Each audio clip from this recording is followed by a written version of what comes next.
Fear 2 is a great combination of action from like the John Woo style of action gameplay, gunplay, combined with the creepy aspects of horror, very inspired from Japanese horror. In the end. In Fear 2, the game actually starts about 30 minutes before the end of the first game. And you play Michael Beckett, who's associated with a special ops team, and he's charged with finding Genevieve Aristide. And she's ultimately responsible for the creation of all the horrible things that have been done to Alma.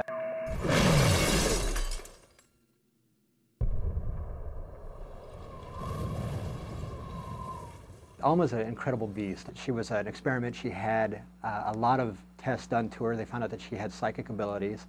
They decided to impregnate her with the idea of having her offspring inherit these abilities. Ultimately, the goal was to have these offsprings be psychic soldiers to control clone armies. And at the end of the first game, you thought of a way to try to be able to stop her. Ultimately, you released her. In Fear 2, we get to explore what she's capable of now that her powers have grown far beyond what they were when she was first impregnated. We can still resolve this, but we have to move fast. Horror is a real big piece of what makes up Fear 2 as well as the first Fear. And the way that we started to address it, we took a lot of our tenets from Japanese horror, so things like The Ring, Ju-on, The Grudge.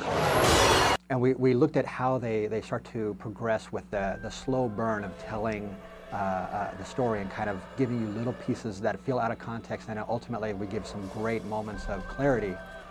We've taken those same parallels and brought them across into Fear 2. We also added a few new pieces from Western, as well as if you look at Eastern European horror films like Night Watch, Day Watch, High Tension.